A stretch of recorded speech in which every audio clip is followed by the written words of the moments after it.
दर्द दिल के भी उनका सुना तो न बा प्यार का होला उनका बुझा तो न बा प्यार का होला उनका बुझा तो न बा कहो बा प्यार गाँव का। में डूबल बा मत का कुछ भइल बा का ए उम्र में गावत वाला गाँव के गाना हम सुनत है, अब खेत घूमत नहीं तो कहीं ये भाई ये गावे लागल कुछ बात हो गइल बा का कहीं अब हम बहुत परेशान बानी। तू कहो हमरा दिले में घाव हो गइल बा। हाँ घाव हो गइल बा हाँ कहाँ बा बड़े गो बड़े गो हो गइल बा दिलवा में, अगर चीर देहिम न तो हम मर जाई।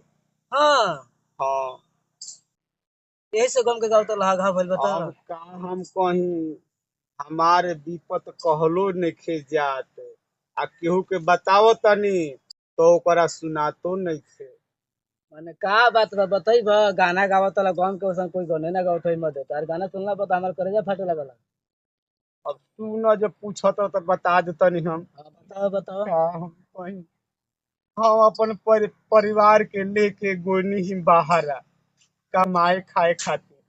अच्छा आ कमाए खाए खातिर गोनी ही खूब बढ़िया से साल भर कमैनी ही जे खैनी ही जा हाँ गहना किननी ही गिठो किननी ही खूब पहनौनी ओढ़ौनी खियौनी ही पियौनी ही 50,000 के ओकरा के मोबाइल किन के देले रहनी ही। एगो 30,000 के माई के सोना के सिकड़ी रहल उहो बेच के ओकरा के जन बात ने किन देनी ही। तो ई कुल कैला बिन कौन ना काज रहल ह मौगी घरवा ना रह रही तो ले गेल ह बाहरवा माने पेट भर खातिर के अब तो हम प्यार में खातिर कहनी कि चल भाई तोर खुशी बा तो हमरो खुशी बाटे, अच्छा चल तोरा के बाहर घुमा देही। रजेश तो के हम बतावत तनी कि संडे के दिन रहे, सब कोई अपन मान ली छुट्टी रहे, मुर्गा मशरूम खैले रहनी जा हाँ आ खा के सुतनी जा और रात में निकल के आके आ अपना यार से बतियावत रहे खड़ा होकर दुआरी पर। हाँ हमार नींद खुलल जब वही बहरी देखत तनी तो ये दुनू गोड़ा खड़ा होके बतियावत सन। तो हम कहनी करे तू एजी का बड़ी खड़ा होके बतियावत तली रे। तो वही खातिर मैं बाहर में जाता नहीं सब मौज मस्ती करे खातिर के काहे खातिर जाता है सब तो बाहर में ऊ कहतिया ना सुना हम तोहरा पर रहब हम नाही, अच्छा यही तरह साफ है। हाँ हम तोहरा पर ना रहब, हम अब एकरे पर रहब। आ तू ऐसा करो ना कहे अपन लड़का लेके लेके जा तो हमार तो दिलवा धक धक धक धक धक धक न करे लागल और हाँ जो दादा ही का हो गई। अब का बताएं राजेश भाई तोहरा के हम सोचा की बात। अब हम वही घड़ी रोवे लगनी मेहरारू खातिर मेहरानू खातिर। अब मेहरानू झट देखा के देखस कि पकड़ा गोनी हम मर्द के संगे। हाँ तो अब एगो लड़की के उठा के गोदी में हेतर लेके आप चट दे बहरी निकल गए घर में से। तो अजुए से याद पार ल जा कोई भी व्यक्ति होके बाहर में आजकल एगो मेहरारू एगो मर्द पर नहीं से रहत 5 गो से प्यार करत ऐसा जेकरा पता है वो जानत है जेकरा पता नहीं वो नहीं जानत 4 बजे भोरे में निकल के चल जाए सब बहरी 2 बजे भोरे में निकल जाए सब बहरी कान तो मोबाइल दबा लिया सब जानत नहीं खे तो तू लेके गइल ह बाहर ठीके कइल ह मगर सब वैसा नहीं खे मगर इहे कहब आज के बाद कि तुहारा पर बीतल बा तो दूसरों को के ज्ञान द कि बचवा मेहरारू कोई कोई के नहीं खिसन मुंह मेहरारू तो बात ठीक कहत रहा मेहरानू कोई के नहीं सन, लेकिन विश्वास तो मौगी पर करही के न पड़ी। कर अब हमार मौगी हमरा के धोखा दे देलस वो अलग के बात बा।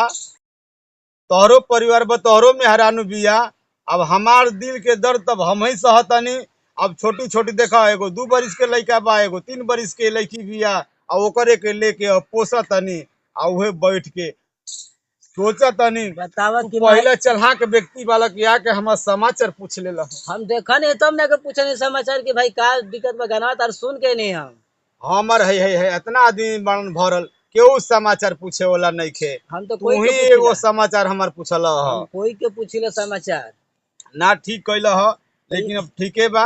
ई बतावा कि माई के गहनों बेच देहला 50,000 के मोबाइलो किन के दे देहला और कहता कि गलगोपा खेले बनी हाँ 5,000 के तो फुचका खा गोल बिया। ई बताओ कि जब तहार ना भइल और कोई के होई उ कबो ना हो जब उ हमारा नेहर आदमी के ना भइल तो हम कहतनी कि 7 जन्म में 8वां जन्म में केहू केहू ना होई। जे मेहरारू अपन मर्द के ना होई तो फिर दूसरा के कबू वो जिंदगी में दूसरा ना के होई। कबो केहू के ना होई। तो ये हम कहब कि देखा ई प्यार ऐसन चीज है कि प्यार जेकरा जेकरा से दिल लग जाता अपन मर्द छोड़ देता सन। हाँ छोड़िए तो तलसन। हाँ छोड़ा ना भैया अनजान हमरा व्यक्ति के। के संगे रह जाता सन। हाँ तो जिन सार बिगड़ला उनको बिगड़ जाला, उनको घर के कोई ना कोई बिगड़बे दूसर करी। कोई मजा मारत होई। ई मत समझा कि फलाने के मेरे के फंसा लेने हमार काम चमचे के बारे तोहरो के कोई घर के कोई फंसौले होई। अच्छा ठीक है बा, अब तो ठीक है बा, जाते तनी घर है ठीक ना। जा चलो चले के हमनी के तो। ऐसा कुल चीज तो बहुत होखता है दुनिया में। हाँ हाँ औसन जमाना आ गइल बा, औसन कुल के कोई को भेटा जी असन संगी, ठीक ना। सब किन के दिए नहीं अगर का हो बियो क के बकही चरावतला ई का तहर लूर देखतनी। का करी अब ये किनानी कि लड़कन के पोसे पाले खातिर। लइकन के पोसे पारे खातिर हाँ आ लइकवा के माई हो ला ये लड़का के माई के नहीं खा जानत का तू। ना हो मैं गाँव जान गुला तू जानते नहीं खा ब्याज ले।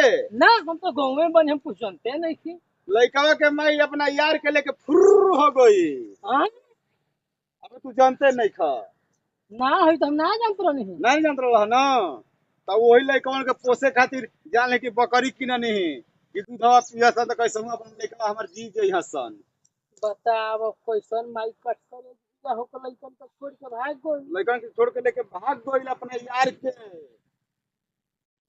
हमार दुख मत पूछ, हमार दुख बहुत बड़ बा, दर्द है दिलवा में बा। ओ तो बड़ा बढ़िया से देखनी अब दूसरी देखनी बांध देले बानी, बांध के जातनी घरे फिर आके लेके जाई। ठीक बचा चलो हम चलो चलो।